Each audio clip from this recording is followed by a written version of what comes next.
আজ থেকে প্রত্যেকটা দিন যে ভিডিওগুলো দেব অবশ্যই দেখবে। প্রথম অধ্যায় থেকে শুরু করে অষ্টম অধ্যায় পর্যন্ত 1 নম্বরের গুরুত্বপূর্ণ প্রশ্ন, সেই সঙ্গে 2 নম্বরের গুরুত্বপূর্ণ প্রশ্ন অধ্যায় ধরে ধরে আমি দিতে থাকবো, তোমরা দেখতে থাকবে।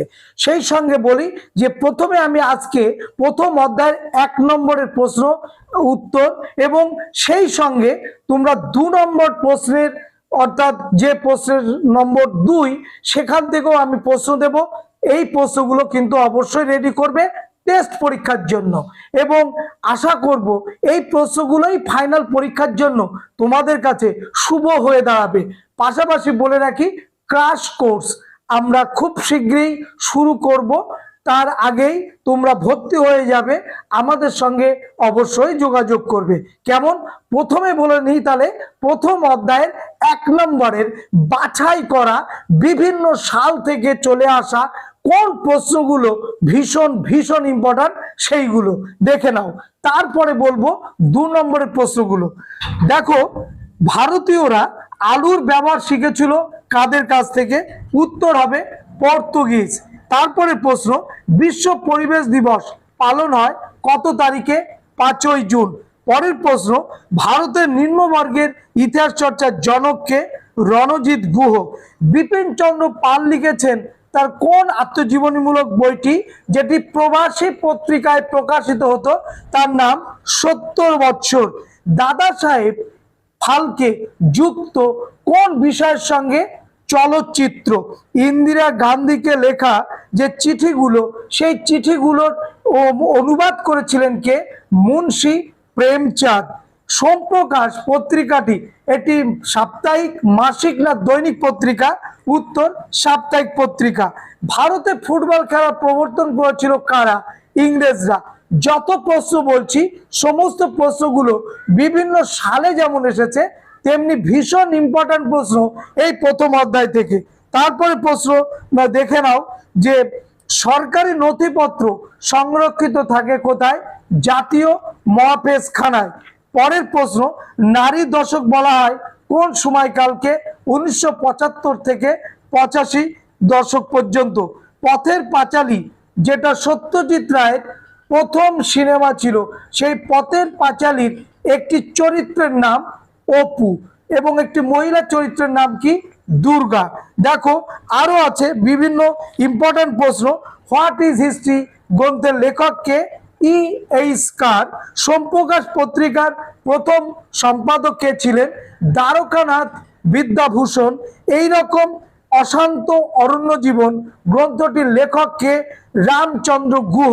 দেখো, 1 নম্বরের প্রশ্নগুলোর প্রশ্ন সহ উত্তর তোমরা এখনই পেয়ে যাবে, কিন্তু 2 নম্বরের প্রশ্নগুলো আমি বলে দিচ্ছি যে কোন প্রশ্নগুলো এই প্রথম অধ্যায় থেকে ইম্পর্টেন্ট। কেমন, সেই 2 নম্বরের প্রশ্নগুলো তোমরা একটু বাড়িতে রেডি করবে এবং যারা ক্র্যাশ কোর্সে ভর্তি হবে তারা এগুলো উত্তর সহ পাবে। 2 নম্বরের প্রশ্ন বলছি এবার। 1, সামাজিক ইতিহাস বলতে কি বোঝো? 2, পরিবেশের ইতিহাসের গুরুত্ব কি? বিভিন্ন সাল সহ গুরুত্বপূর্ণ 2 নম্বরের প্রশ্ন। 3, আঞ্চলিক ইতিহাস চর্চা গুরুত্বপূর্ণ কেন? 4, ইতিহাসের উপাদান রূপে সংবাদপত্রের গুরুত্ব লেখো। 5, স্মৃতিকথা ও আত্মজীবনীকে কিভাবে আধুনিক ভারতের ইতিহাস চর্চার উপাদান রূপে ব্যবহার করা হয়। 6, সংবাদপত্র ও সাময়িক পত্রের মধ্যে পার্থক্য। 7, আধুনিক ভারতের ইতিহাসের চর্চা ইতিহাসের উপাদান রূপে সংবাদপত্র এবং সরকারি নথিপত্রের সীমাবদ্ধতা কি।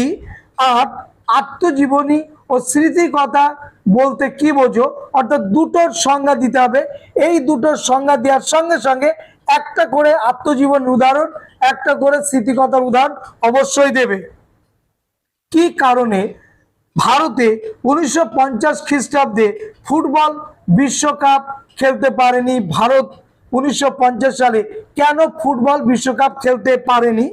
নেক্সট, নাম্বার 10, ভারতে সংগঠিত দুটো পরিবেশ বিষয়ক আন্দোলনের নাম তোমরা জানো, যে চিপকো আন্দোলন এবং আর একটা হচ্ছে নর্মদা বাঁচাও আন্দোলন, সুন্দরলাল বহুগুণা এবং মেধা পাটেকার। এছাড়া 11 ইতিহাসের ধারণায় খাদ্যাভ্যাসের ভূমিকা লেখো। 12 নিম্নবর্গের ইতিহাস চর্চা বলতে কি বোঝো। 13 কোন সময়কে কেন বঙ্গ দর্শনের যুগ বলা হয়। 14 ফটোগ্রাফিকে কেন ইতিহাসে অন্তর্ভুক্ত করা হয়েছে। 15 নীল বিদ্রোহে সোম প্রকাশের অবদান কি ছিল। 16 বিজ্ঞান প্রযুক্তির সঙ্গে যুক্ত কয়েকজন গবেষকের নাম লেখো। 17 সোমপ্রকাশ পত্রিকার বিষয়বস্তু কি ছিল। 18 সরকারি নথিপত্রের সীমাবদ্ধতা কি ছিল। 19 1878 খ্রিস্টাব্দে সোমপ্রকাশ কেন বন্ধ হয়। 20 1911 কি জন্য গুরুত্বপূর্ণ বা জাতীয়তাবাদের বিকাশে 1911 সাল গুরুত্বপূর্ণ কেন। 21 খাদ্যাভ্যাসের গুরুত্ব বলতে কি বোঝো। 22 সরকারি নথিপত্র বলতে কি বোঝো। 23 সামরিক ইতিহাস চর্চার গুরুত্ব লেখো। 24 ইন্টারনেটের দুটি সুবিধা অসুবিধা লেখো। 25 শিল্প চর্চার ইতিহাস বলতে কি বোঝো। 26 বঙ্গদর্শন পত্রিকার ঐতিহাসিক গুরুত্ব কি। 27 নতুন সামাজিক ইতিহাসের নতুনত্ব কি। 28 নারী ইতিহাসের প্রকৃতি ও প্রাসঙ্গিকতা লেখো। 29 স্থানীয় ইতিহাসের গুরুত্ব কি এবং নতুন সামাজিক ইতিহাস কি। এই যে প্রশ্নগুলো বললাম, এই প্রশ্নগুলোর মধ্যে অনেক প্রশ্ন 2017-তে এসেছে, 2018-তে এসেছে, 2019-এ এসেছে, 2020-তে এসেছে, 2022-এ এসেছে, 2022 এবং 2023-এ এসেছে। এই প্রশ্নগুলোর মধ্যেই অনেক প্রশ্ন কিন্তু এরকম বিভিন্ন সালে এসেছে। তো এইভাবে আমি 8টা অধ্যায় তোমাদেরকে ভিডিও দিতে থাকবো। 1 নম্বর এবং 2 নম্বরের প্রশ্নগুলো অবশ্যই তোমরা এইগুলো চোখ বুলিয়ে নেবে। আবারও বলছি, ক্র্যাশ কোর্সের জন্য ভর্তি হতে চাইলে অবশ্যই যোগাযোগ করো এবং ভর্তি হয়ে থাকো। ক্র্যাশ কোর্স কিন্তু খুব শীঘ্রই আমরা শুরু করব। সবাইকে ধন্যবাদ।